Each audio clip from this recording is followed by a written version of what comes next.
తెలంగాణ రాష్ట్ర ప్రభుత్వం మైనారిటీలకు ఓట్లకే పరిమితం చేసిన కాంగ్రెస్ ప్రభుత్వం తెలంగాణలో అన్ని వర్గాలకు మంత్రి పదవులు కేటాయించి కేవలం ముస్లిం మైనారిటీ వర్గానికి ఎందుకు పదవి ఇవ్వటం లేదని Mohammed Imran Telangana state senior journalist మరియు BC minority Sangareddy district president గా డిమాండ్ చేస్తున్నా.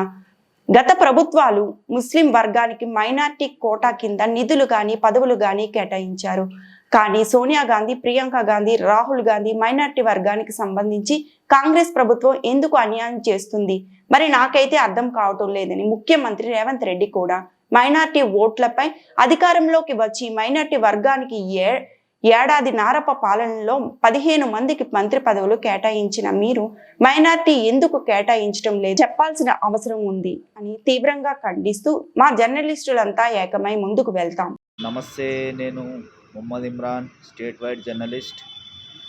అయితే మన తెలంగాణ రాష్ట్ర ప్రభుత్వము నిన్న నూతనంగా మరో ముగ్గురికి మంత్రి పదవులు కేటాయించింది. అయితే దురదృష్ట విషయం ఏంటంటే ఒక్క మైనార్టీకి కూడా ఒక చైర్మన్ పదవి కానీ ఒక మంత్రిగా అవకాశం కానీ మరి ఎందుకు ఇవ్వడం లేదో నాకైతే అర్థం కావడం లేదు.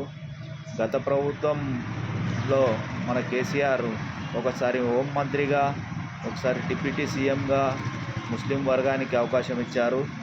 కానీ ఈ ప్రభుత్వము ఏమాత్రం ముస్లింల మీద చిత్తశుద్ధి లేదు. కేవలము ఓట్ల కోసమే వాడుకోవడం తప్ప వారికి ఎలాంటి అవకాశం కల్పించడం లేదు. మైనార్టీ కోటాలో మరి ఎందుకు ఇవ్వడం లేదని నేను అడుగుతున్నాను.